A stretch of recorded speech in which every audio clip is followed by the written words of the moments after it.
ओम शांति। 13 जून 2025 के बाबा के मधुर महावाक्य।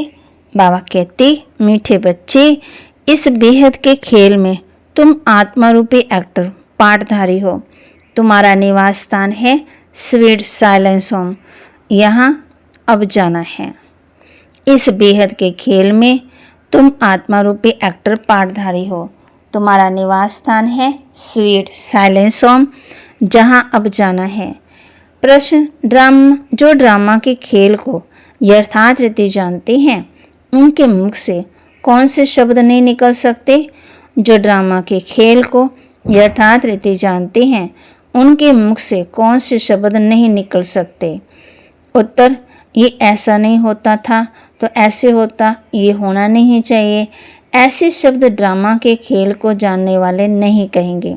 तुम बच्चे जानते हो, ये ड्रामा का खेल जो मिसल फिरता रहता है, जो कुछ होता है सब ड्रामा में नूंद है, कोई फिक्र की बात नहीं है। ओम शांति। बाप जब अपना परिचय बच्चों को देते हैं तो बच्चों को अपना परिचय भी मिल जाता है। सब बच्चे बहुत समय देह अभिमानी होकर रहते हैं। देह अभिमानी हो तो बाप का यथार्थ परिचय हो, परंतु ड्रामा में ऐसे है नहीं। बल्कि कहते भी हैं भगवान गॉड फादर है, रास्ता है, परंतु जानते नहीं। शिवलिंग का चित्र भी है, परंतु इतना बड़ा तो वह है ही नहीं। यथार्थ रीति ना जानने का बाप को भूल जाते हैं। बाप है ही रास्ता। जरूर रचेंगे नई दुनिया, तो जरूर हम बच्चों को नई दुनिया की राजधानी का वर्षा होना चाहिए। स्वर्ग का नाम भी भारत में मशहूर है, परंतु समझते कुछ भी नहीं है। कहते हैं फलाना मरा, स्वर्ग पधारा। अब ऐसे कभी होता है क्या? अभी तुम समझते हो, हम सब तुच्छ बुद्धि थे। नंबरवार तो कहेंगे। मुख्य के लिए समझानी है कि मैं इनमें आता हूँ बहुत जन्मों वाले के अंतिम शरीर में। ये है नंबर 1। बच्चे समझते हैं अभी हम उनके बच्चे ब्राह्मण बन गए हैं। अब ये सब है समझ की बातें। बाप इतने समय से समझाते ही रहते हैं, नहीं तो सेकंड की बात है। बाप को पहचानना है। बाप कहते हैं मुझे याद करेंगे तो तुम्हारे विक्रम विनाश होंगे। निश्चय हो गया, फिर कोई भी बात में प्रश्न आदि उठ ही नहीं सकता है। बाप ने समझाया है तुम पावन थे जब शांति धाम में थे। ये बातें भी तुम बाप द्वारा सुनते हो, दूसरा कोई सुना ना सके। तुम जानते हो हम आत्मा कहाँ की रहवासी हैं।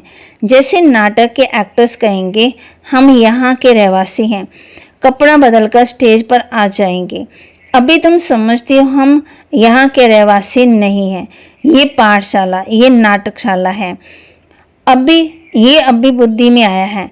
हम मूल वतन के निवासी, जिसको स्वीट साइलेंस होम कहा जाता है, इसके लिए सब चाहते हैं, क्योंकि आत्मा दुखी है तो कहते हैं हम कैसे वापस घर जाएं। घर का पता ना होने का न भटकते हैं। अभी तुम भटकने से छूटे। बच्चों को मालूम पड़ गया अभी तुमको सचमुच घर जाना है। आत्मा कितनी छोटी बिंदी है, ये भी वंडर है, जिसको कुदरत कहा जाता है। इतनी छोटी बिंदी में इतना पाठ भरा हुआ है। परमपिता परमात्मा कैसे पाठ बजाते हैं ये भी तुम जान गए हो। सबसे मुख्य पाठधारी वह है कर्ण करावनहार है ना। तो मीठे मीठे बच्चों को ये अब भी समझ में आ गया है कि हम आत्मा शांति धाम में रहती थी। आत्मा कोई नई थोड़ी निकलती है जो शरीर में प्रवेश करती है, नहीं। आत्माएं सभी स्वीट होम में रहती, वहाँ से आती पाठ बजाने। सभी को पाठ बजाना है, ये खेल है। ये सूर्य, चांद, स्टार आदि क्या हैं? ये सब बत्तियां हैं, जिसमें रात और दिन का खेल चलता। कई कहते हैं सूर्य देवता नमे, चंद्र देवता नमे, परंतु वास्तव में ये कोई देवता है ही नहीं। इस खेल का किसी को मालूम ही नहीं। सूर्य चांद को भी देवता कह देते। वास्तव में ये सारे विश्व नाटक के लिए बत्तियां हैं। हम रहवासी हैं स्वीट साइलेंस होम के। यहाँ हम पाठ बजा रहे हैं। ये जो मिसल चक्कर फिरता रहता है, जो कुछ होता है ड्रामा में नूद है। ऐसे नहीं कहना चाहिए कि ऐसे नहीं होता तो ऐसे हो जाता, ये तो ड्रामा है। बाप कहते हैं जैसे तुम्हारी माँ थी ना, ख्याल में भी नहीं था कि चली जाएगी। अच्छा, शरीर छोड़ दिया, ड्रामा। अब अपना नया पार्ट बजा रही है। फिक्र की कोई बात ही नहीं है। यहाँ तुम सब बच्चों की बुद्धि में है कि हम एक्ट्रेस हैं। ये हार और जीत का खेल है। ये हार और जीत का खेल पर आधारित है। माया कहते ये हार और जीत का खेल माया पर आधारित है। माया से हारे हार और माया से जीते जीत। ये गाते तो सब हैं, परंतु बुद्धि में ज्ञान जरा भी नहीं। तुम जानते हो माया क्या चीज़ है? ये है रावण, जिसको भी माया कहा जाता। धन को संपत्ति कहा जाता, धन को माया नहीं कहेंगे। मनुष्य समझते हैं इनके पास बहुत धन है तो कह देते हैं माया का नशा है। लेकिन माया का नशा होता है क्या? माया को तो हम जीतने की कोशिश करते हैं, तो इसमें कोई भी बात में संशय नहीं उठाना चाहिए। कच्ची अवस्था होने के कारण संशय उठता है। अभी भगवानोवाच किसके प्रति? आत्मा के प्रति। भगवान तो जरूर शिव ही चाहिए। जो आत्मा प्रति कहे श्री कृष्ण तो देहधारी है, वे आत्मा प्रति कैसे कहेंगे? तुम कोई देहधारी ज्ञान नहीं सुनाते। बाप को तो देह है ही नहीं, और सबको देह है। जिनकी पूजा करते उनको याद करना तो सहज है। ब्रह्मा विष्णु शंकर को कहेंगे देवताएं। शिव को भगवान कहते हैं, ऊंच से ऊंच भगवान, उनको देह है ही नहीं। परंतु ये भी तुम जानते हो, जब मूल वतन में आत्माएं थी ना, तो तुम देह थी नहीं, तुम आत्माएं थी। ये बाबा भी आत्मा है, सिर्फ यह परम है। इनका पाठ पूरा हुआ, पाठ बजाकर गए, तब ही राजा बनेंगे, पूजा होगी ना। तमाम बच्चों को कह रहे हैं, परंतु एक भी मनुष्य नहीं जिसको ये मालूम हो कि 5000 वर्ष पहले भी परमपिता परमात्मा रास्ता आया था।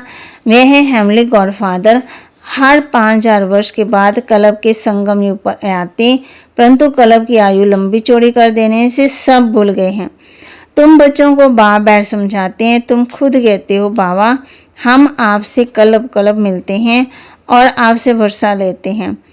फिर कैसे गवाते हैं ये भी बुद्धि में है। ज्ञान तो अनेक प्रकार का है, परंतु ज्ञान का सागर भगवान को ही कहेंगे। अब ये भी सब समझते हैं विनाश होना जरूर है। आगे भी विनाश हुआ था, कैसे स्थापना हो, कैसे हुआ, ये किसी को पता ही नहीं। शास्त्रों में तो विनाश की बातों में क्या क्या लिख दिया। पांडव और कौरवों की युद्ध हुई, कैसे हुई, कैसे हो सकती है? अभी तुम ब्राह्मण हो संगम युग पर, ब्राह्मणों की तो कोई लड़ाई है ही नहीं। बाप कहते हैं तुम हमारे बच्चे हो, नॉन वायलेंस, डबल हिंसक। अभी तुम निर्विकारी बन रहे हो, तुम ही बाप से कल्प वर्षा लेते हो। इसमें कुछ भी तकलीफ की बात नहीं है। नॉलेज बड़ी सहज है। 84 जन्मों का चक्कर तुम्हारी बुद्धि में है। अभी नाटक पूरा हुआ, बाकी थोड़ा टाइम है। तुम जानती हो अब भी ऐसा समय आने वाला है जो शाहूकारों को भी अनाज नहीं मिलेगा, पानी नहीं मिलेगा। इसको कहा जाता है दुख के पहाड़। खूने नायक खेल है, इतने सब खत्म हो जाएंगे। कोई भूल करते हो तो उनको दंड मिलता है। बाप कहते हैं भूल क्या की? सिर्फ एक ही स्थूल भूल की, जो बाप को भूले। और तुम तो बाप से राजा ही ले रहे हो। बाकी मनुष्य तो समझते हैं कि मरे के मरे। महाभारत लड़ाई थोड़ी भी शुरू हुई तो मर जाएंगे। तुम तो जीते जी हो ना। तुम ट्रांसफर होकर अमरलोक में जाते हो इस पढ़ाई की ताकत से। पढ़ाई को सोर्स ऑफ इनकम कहा जाता है। शास्त्रों की भी पढ़ाई है, इसमें भी इनकम होती है, परंतु वे पढ़ाई भक्ति की। अब बाप कहते हैं मैं तुमको इन लक्ष्मी नारायण जैसा बनाता हूँ। सोर्स ऑफ इनकम है ना। तुम भी स्वच्छ बुद्धि बनते हो। तुम जानते हो हम ऊंच से ऊंच बनते हैं, फिर जन्म लेते लेते नीचे उतरते। पुराने से नया होता, सीढ़ी जरूर उतरनी पड़े। अब भी सृष्टि की भी उतरती कला है, चढ़ती कला थी। तो इन देवताओं का राज्य था, स्वर्ग था, अब भी नरक है। अभी तुम फिर से पुरुषार्थ कर रहे हो स्वर्गवासी बनने के लिए। बाबा बाबा करते रहो। और गॉड फादर क्या पुकारते हैं, परंतु ये थोड़ी समझते हैं कि वह आत्मा का बाप ऊंच से ऊंच है। हम उनके बच्चे फिर दुखी क्यों हैं? अभी तुम समझते हो कि दुखी भी होना है, ये सुख और दुख का खेल है। जीत में सुख है, हार में दुख है। बाप ने राज्य दिया, रावण ने छीन लिया। अभी तुम बच्चों को बुद्धि में है कि बाप से हमको स्वर्ग का वर्षा मिलता था। बाप आया हुआ है, अभी सिर्फ बाप को ही याद करना है तो पाप कट जाएंगे। जन्म जन्मांतर का सिर पर बोझा है, ये अभी तुम जानते हो। तुम कोई बहुत दुखी होते नहीं हो। कुछ समय में, भागते थोड़े से समय में तो कुछ भी हो, आटे में नमक है ना, जिसको कांग विष्ट समान सुख है, मतलब थोड़ी सी मेहनत ज़्यादा और सुख बहुत कम। और बाबा के जब हम बच्चे बनते हैं तो मेहनत कम और सुख ज़्यादा है। ये भी तुम जानते हो। तुम जानते हो सर्व का सदगति दाता एक बाप ही है। जगत गुरु भी एक ठहरा। वानप्रस्थ में गुरु किया जाता है, तो अभी तो छोटे को भी गुरु करा देते कि अगर मर जाए तो सदगति को पाएंगे। बाप कहते वास्तव में किसी को भी गुरु कह नहीं सकते। अगर मर जाए तो सदगति को पाए। बाप कहते हैं वास्तव में किसी को गुरु नहीं कह सकते। गुरु है जो सदगति दे। सदगति दाता तो एक ही है, बाकी क्राइस्ट बुद्ध आदि कोई भी गुरु नहीं है। वे आते हैं सबको रास्ता बताने। सदगति मिलती है क्या? क्राइस्ट आया, उनके पीछे और सब आ गए। जो भी उस धर्म के हैं फिर उनको गुरु कैसे कहेंगे, जबकि ले जाने के लिए निमित्त बने हैं। पतित पावन एक ही बाप को कहते हैं। वह सबको पावन ले जाने वाला है। स्थापना भी करते हैं, सिर्फ सबको ले जाएं तो परले हो जाएं। परले तो होती नहीं है। सर्वशास्त्र में श्रोमणी श्रीमद् भगवद गीता गाई हुई ना, गाती भी ना, यदा यदा धर्मस्य ग्लानि भक्ति भाव। भारत में ही बाप आते हैं, स्वर्ग की बादशाही देने वाला बाप है, उनको भी सर्वव्यापी कह देते। अभी तुम बच्चों को खुशी होनी चाहिए कि नई दुनिया में स्वर्ग सारे विश्व पर एक ही राज्य होगा। तुम उस राज्य में कोई छीन न सकता। तो बाबा कहते यहाँ तो टुकड़े टुकड़े पर आपस में कितना लड़ते झगड़ते कि तुमको तो मजा है ना खाना। बाबा कहते खगियाँ मारनी है। कलब कलब बाबा से हम वर्षा लेते हैं तो कितनी खुशी होनी चाहिए। बाप कहते हैं मुझे याद करो, तो फिर भूल जाते हैं। कहते हैं बाबा योग टूट जाता है। बाबा ने कहा है योग अक्षर निकाल दो, वह है शास्त्रों का अक्षर। बाप कहते मुझे याद करो, योग भक्ति मार्ग का अक्षर है।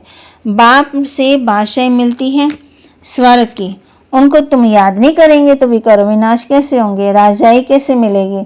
याद नहीं करेंगे तो पदवी भी कम हो जाएगा, सजा भी खाएंगे। फिर ये भी अकल नहीं है। इतने बेसमझ बन पड़े हैं। मैं कलब कलब तुमको बनाता हूँ, माँ मेरे को याद करो। जीते जी तुम इस बा कहते जीते जी इस दुनिया से मर जाओ। बाप की याद से तुम्हारा विकर्म विनाश होंगी और कोई विश्व। बा कहते और तुम विजय माला का दाना बन जाएंगे। कितना सहज है। उनसे शिव बाबा और ब्रह्मा दादा दोनों हाईएस्ट हैं तो परलौकिक बाप है, अलौकिक बाप बिल्कुल साधारण टीचर हैं। वह टीचर फिर भी सजा देते हैं, ये तो पुचकार देते रहते हैं, प्यार करते हैं। कहते हैं मीठे बच्चे बाप को याद करो, सतो प्रधान बनना है। पतित पावन एक ही बाप है, गुरु भी एक ही ठहरा, कोई गुरु हो न सके। कहते हैं बुद्ध पार निर्वाण गया, ये सब गपोड़े हैं। इस समय एक भी वापस जा नहीं सकता, सबका ड्रामा में पाठ है। कितनी विशाल बुद्धि और खुशी होनी चाहिए। ऊपर से लेकर के सारा ज्ञान बुद्धि में है। ब्राह्मण ही ज्ञान उठाते हैं, ना शूद्रों में ना देवताओं में ज्ञान है। अब समझने वाला समझे, जो ना समझे उनका मोह तो है, पदवी भी कम हो जाएगा। स्कूल में भी नहीं पढ़ते तो पदवी कम हो जाता। अलग बाबा बेबादशाही हम फिर से अपनी राजधानी में जा रहे हैं, ये पुरानी दुनिया ख़त्म होनी है। अच्छा, मीठे मीठे सिकिलते बच्चों प्रति माता पिता बाप दादा का याद प्यार और गुड मॉर्निंग। रूहानी बाप के रूहानी बच्चों को नमस्ते। रूहानी बच्चों की रूहानी बाप दादा को दिलवा जान सिकवा प्रेम से नमस्ते। धारणा के लिए मुख्य सार। बाप हमें ऐसे नए विश्व की राजाई देते जिसे कोई छीन ही नहीं सकता। इस खुशी में खगियां मारनी है। बाप हमें ऐसे नए विश्व का मालिक राजाई देते जिससे कोई छीन ही नहीं सकता। इस स्मृति में खगियां मारनी है। वरदान। दूसरा, विजय माला का दाना बनने के लिए जीते जी इस पुरानी दुनिया से मरना है। बाप की याद से भी कर्म विनाश करने हैं। जीते जी विजय माला का दाना बनने के लिए जीते जी इस पुरानी दुनिया से मरना, बाप की याद से भी कर्म विनाश होने हैं। वरदान। अपने पावरफुल स्टेज द्वारा सर्व की शुभ कामनाओं को पूर्ण करने वाले महादानी भव। अपनी पावरफुल स्टेज द्वारा सबकी शुभ कामनाओं को पूर्ण करने वाले महादानी भव। पीछे आने वाली आत्माएं थोड़ी में ही राजी होगी क्योंकि उनका पाठ ही कना दना लेने का है। ऐसी क्रूक तबाह कहते तो ऐसी आत्माओं को उनकी भावना का फल प्राप्त हो, कोई भी वंचित रह न जाए। इसलिए अभी से अपनी सर्व शक्तियाँ जमा करो।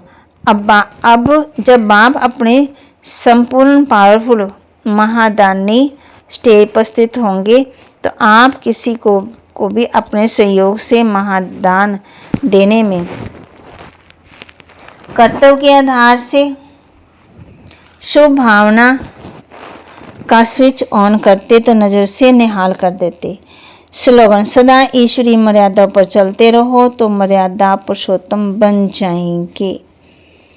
सदा ईश्वरीय मर्यादा पर चलते रहो तो सदा मर्यादा पुरुषोत्तम बन जाएंगे। अव्यक्त इशारे। आत्मीय स्थिति में रहने का अभ्यास करो। अंतर्मुखी बनो। जब सेवा की स्टेज पर हो जाते तो जब सेवा के स्टेज पर जाते हो तो ये अनुभव होना चाहिए कि ये आत्मा बहुत समय के अंतर्मुखता की रूहानियत की गुफा में निकलकर सेवा के लिए आई है। तपस्वी रूप दिखाई दे। बेहद के वैराग्य स्थिति। तो वहाँ कहते बेहद के वैराग्य की रेखाएं सूरत से दिखाई दें। जितना भी अति रुभाव उतना अति रहम। ऐसा सर्विस का अभी समय है। तो वहाँ कहते समय किसी के हाथ में नहीं आता है। तो वहाँ कहते कौन सा होमवर्क करना है? सदा ईश्वरीय मर्यादा पर चलते चलो तो मर्यादा पुरुषोत्तम बन जाएंगे। बाबा के महावाक्य को लाइक करें, शेयर करें, सब्सक्राइब करें और अपने जीवन में धारण करें और सहयोग की उंगली दें। ओम शांति।